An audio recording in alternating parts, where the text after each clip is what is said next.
But look, let's go ahead and let's move on to the defense. Will, let's give our thoughts on the defense, because on what honestly, especially early in the game and towards the end, our defense was the thing that kept us in this game. And it didn't look like it necessarily with maybe some of the stats, but maybe it did on their side, because we held Daniel Jones to under 200 yards. Outside of, Saquon, he's going to get what he gets. We still held him to under 100 yards. They had Richie James, and I think it was who was the other guy? Isaiah Hodgins, that were making completions. Slayton was getting a couple, but it really wasn't anything dangerous. One of the reasons why I was very mad, because I was like, dude, these guys are garbage. We should be shutting this crap down. Yes. You know what I mean? It was just ridiculous. And for the most part, we did. We held them to 2 of 10 on third down, which is great. Third down is my number. I love that. And we were shutting them down, but there was situational times where it was they get one random first down, but it was on later drive in the game when we needed to shut them down, and they're starting to drain clock. And it's just I don't want to blame the defense, because they played tough throughout the game. And our offense kind of put them in that situation. But at the same time, there were times where I was like, dude, just get us off the field. I know we're putting too much on you, but just get us off the field. You know what I mean? And then actually towards the end, I was like, man, all right, y'all going to have to win this thing for us. We're going to need – because one of the things that didn't happen, our offense gave up 2 turnovers.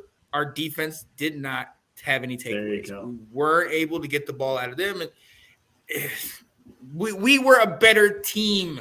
And it just – but I'm going to let you talk, because they did some things that I thought – and maybe you'll hit on this. They did some things that I thought was key, especially late in the game, once they really started feeding Saquon and you started seeing how they were blocking us. And it's this is what Atlanta did. This is where they were doing the research on us, even though they didn't have the time that we had off. And it felt like we weren't necessarily doing all the research, because it was they watched that game, they watched what we've done, and they're just okay, this is how we're attacking. Right. So I think it's a nuanced answer there, because if you look at their defense, there's a couple positives we can talk about. They did prevent Daniel Jones from running, and they said their game plan was, you're not going to beat us running, so we're going to make you throw it to beat us. And they played, a soft cover, shell defense and we didn't have a whole lot of pass rush, because we said, we are going to keep you contained. We're going to keep you in here and make you throw the ball. All right. They only gave up 13 points, so that's winnable defense. All right. But then it's also, like you said, they also didn't make plays. All right. And, any game-changing plays the way the Giants defense did, where was our a strip sack from our defensive line? And now I'm going to kind of go towards what the Giants did. And this is kind of impressive as to what they did when you talked about making adjustments, finding stuff on film. So the Giants had 2 big drives all game on us, 2 big drives, which you hear that and you're like, and then we probably, they probably didn't do much, but one of them was 97 yards. It was 3rd and 9, and they called a pass play. They didn't get it. Then it was 4th and 9 from about their 35, their 40, and they said, we're going for it. So clearly they found something in our coverage that they said, we're not scared of this. Right. And they converted on 4th and 9. And who was converting those plays? You said it. Who in the heck is Richie James and Isaiah Hodgins out there? I don't know. That was frustrating to me to see those guys make big plays. They didn't kill us in the air. 160 yards by Daniel Jones was not, they controlled him, but his receivers made impactful catches. Yep. They were first down catches to move the chains. I've talked about what our passing game needs to be. I mean, the Giants and Commanders are a very much mirror image of each other in how we play, So that was frustrating. And then to what you talked about with Atlanta, we needed a stop on defense. We needed the ball back. It's only 17-12. You get us the ball. We had just been down at the 5-yard line. Give us the ball back, and we're going to score a touchdown and win this game. We've got momentum. And they took their 4 offensive linemen and blocked our 2 defensive tackles, and Saquon ran up the gut 3 times in a row for 48 yards to get him into field goal range. So I want to kind of give some hats off to the Giants coaches. Like Brian Dable has put together, him and his staff are pretty good. They changed their offensive game plan against us. Remember when Corey was on here talking about how much they run play action and boots? What those are slow developing plays that gives you a pass rush chance to get there. And that happened. Right. We had 5 sacks 2 weeks ago. And so they said, forget this. Daniel, you're throwing the ball on 3-step drops. They didn't let our pass rush become a part of the game. Yeah. The other thing I thought they did, which was really interesting, was they used, hey, check out this concept. They used their tight ends to help, not on the exterior, on the interior to help chip. Yeah. So they would let Deron Payne, you want to run, you want to blow past our guard? Go ahead. We're going to let you blow past the guard. The tight end's going to chip you off, and Saquon's going to run right behind that into the hole that you just left. So they kind of exploited some of the things that we like to do. Like you said, film study. So I really felt like the Giants had a really good game plan. While it only worked on 2 drives, 2 of like 9 drives, which means it makes you think, well, our defense played better. But on 2 very big drives, they got what they needed and got 10 points out of it, which was more than enough for them to win the game. Yeah.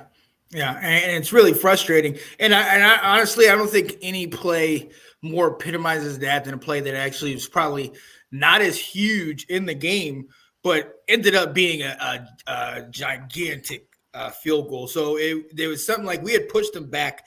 It was like a 3rd and I think about 3rd and 5 or something, and they got like some kind of penalty, like a holding penalty, and they basically pushed them back to 3rd and 15 and knocked them out of field goal range. So they ended up going for it, and we sat, it's 3rd down, so we sat all of our guys back in the shell that you talked about and basically just rushed forward. Daniel Jones ends up scrambling out and getting probably about 8 or 9 of those yards back, but more importantly, he got them in field goal range. They ended up hitting the field goal, making it 17 to 9 as opposed to 14 to 9. And that right there are the little tiny things that we can't get over. Like those are stops. He should never have gotten that amount of yards on us. And I understand who he is in that threat, but we had him contained, and then all of a sudden he shoots through. So that to me was just like, it's those little ones right there that are giving them the added needed thing. Because like you were saying, they only had 13 points on offense, which just includes those 2 field goals. We shut them down almost completely, but it was, to the point, impactful plays, the timing of the little plays that they made. We look at it, Richie James only had 4 receptions. I think Hodgins had 4 receptions himself, but it was when they had the receptions. Richie James had one on the 3rd and 9, the 3rd and long you talked about. The 4th down, their only 4th down conversion, he was the one who catch it and get it. And it's these things like we sat there and held, Jettas and Hawkinson, Justin Jefferson and Hawkinson, some of those guys for 3 quarters. We were containing them.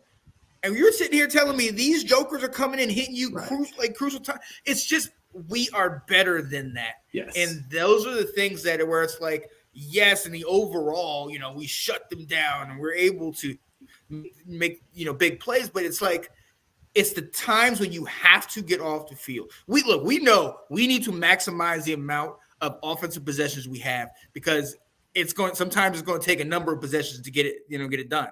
So with that being said, man, your defense has got to get you off the field. And I know it's a lot to ask because the defense is already sitting here doing so much for us.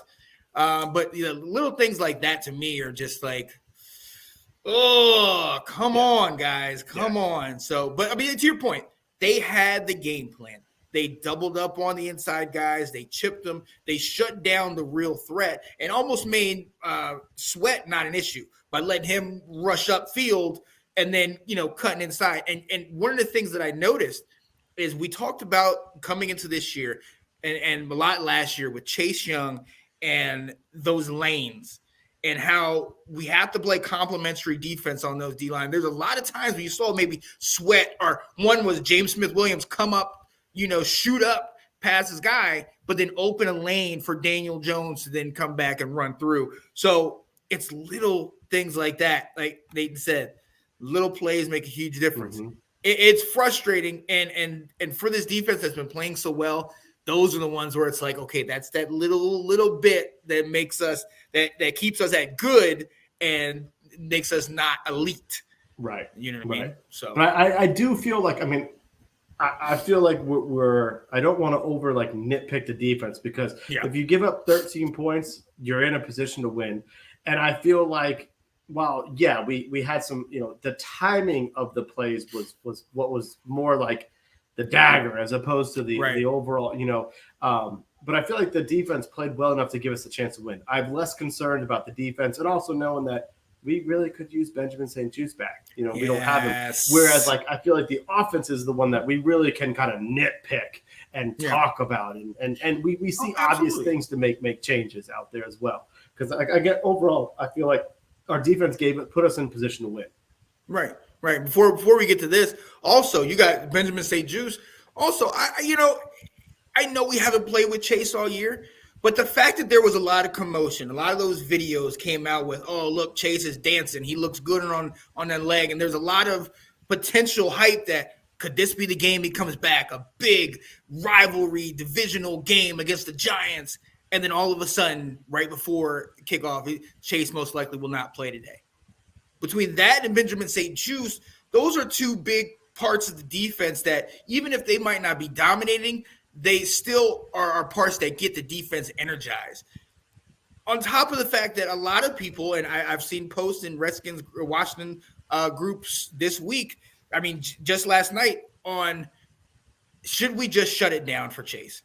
Because it's getting to the point now where it's like we're fine playing without you, but if you're going to continue, are you coming? Are you not? Like, what's going on? And I think those are the type of things that are kind of like, we're relying on you. You are our guy, if not for anything else, just for the energy on the field. And this is the game. This is one of those games.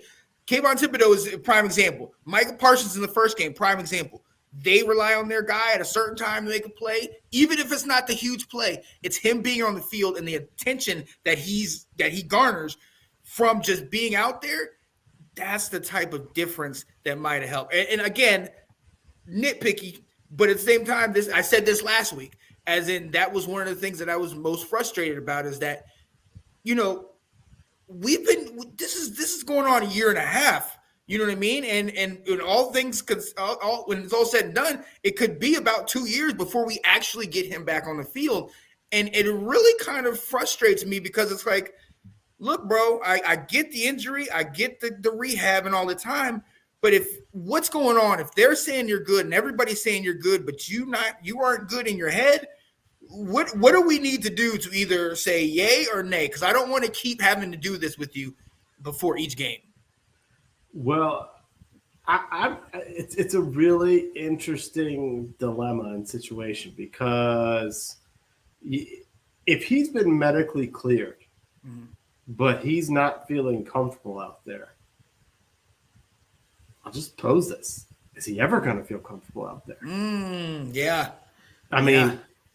Is there something going on in that knee that's always going to affect him?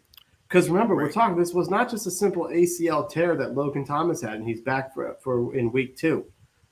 Tears in December and is playing again in September. There was a lot more to this.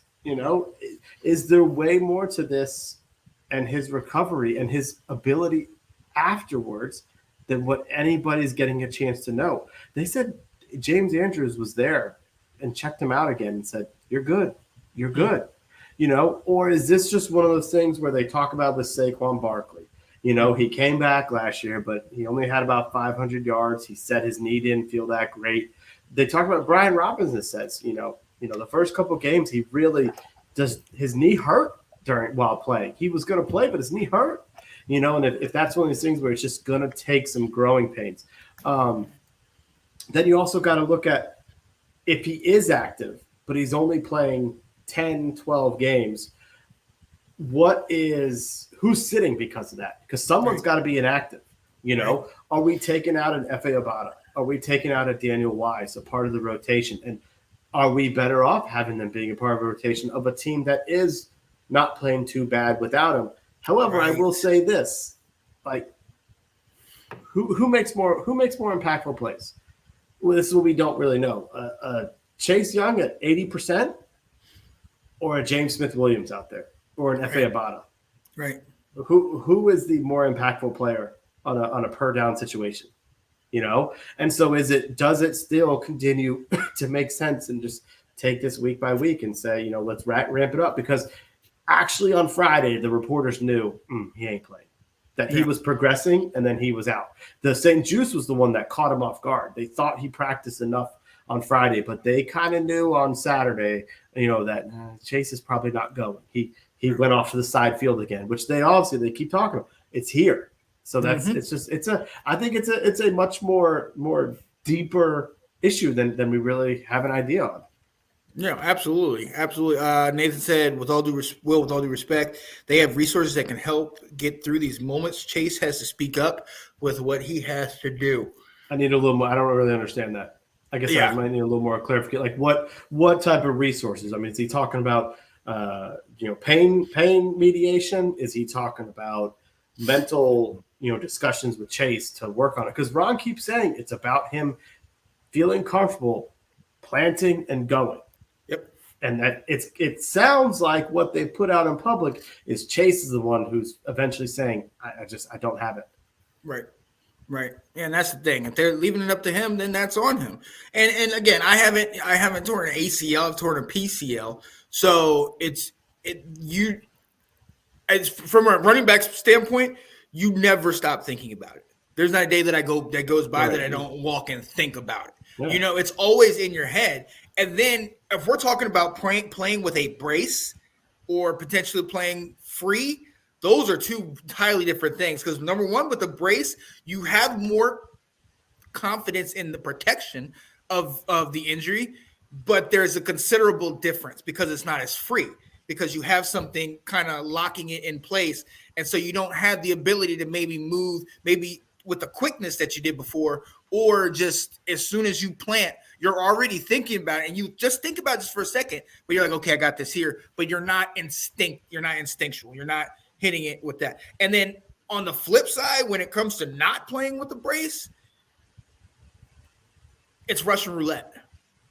You know what I mean? And this is different for me. I had guys diving at my knees all the time as a running back. Yeah. He doesn't have that as much, but he's still going to have some guys try to chip him or maybe chop him or something like that. If he's in his head thinking about just that one time that it could happen, he's already defeated. He's already out of it. And it is psyche. Now, Nathan said sports psychologist.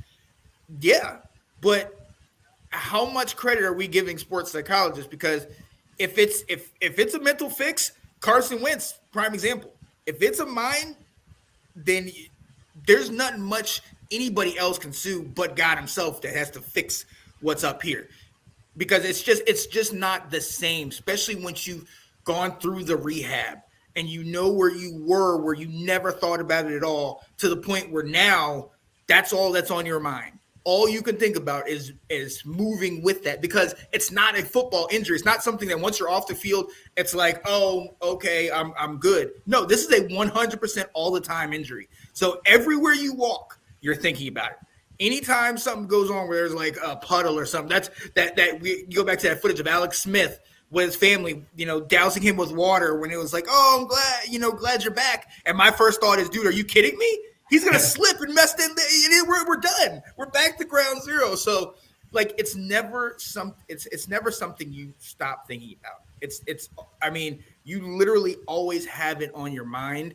And to play at the level that he played at, you know what I mean? It's not as easy as go to this person, go to that person. Well, I was gonna say, we gotta be careful that we're not just like rubber stamping. See the psychologist, now get out there and play. Well, right. Yeah. And I think he was the number 2 overall pick for a reason. And this is different than just a Montez Sweat. Let's be honest. Let's compare the two players.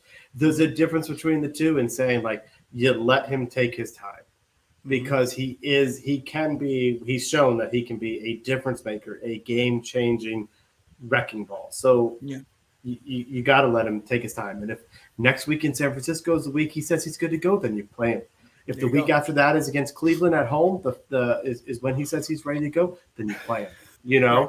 Recognizing that you're getting a little bit out of 2022, but you're thinking about 2023. Yeah. Now, Nate, I want you to reread what you said, because you're comparing basketball to football. Klay Thompson does not have anybody actively going at the place that he got hurt. So even if you're literally running up and down the court in basketball, you might have somebody freak, kind of fall into your ankle or something like that could cause an issue, but it's not most likely. You can go through a whole game with barely contacting anybody. In football, especially at his position, the offensive line is one part of the rules. One of the things that you're taught is, cut him down so he can't deflect the pass. Make sure that he's not able to be 100% high. Push him down, and they're sometimes deliberately directly going right to the problem area. It's just more physical. Yeah, yeah. But I mean, I get what you're saying with the mental aspect, but again, I think there's a physicality difference in between the two games that makes it's not exactly an apples to apples comparison.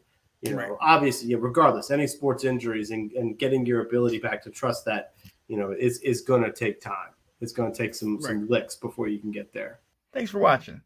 If you like that clip, be sure to check out the other great content from the Let's Talk Football community. And as always, please like, subscribe, and hit that notification bell so you'll be notified when more great content like this becomes available.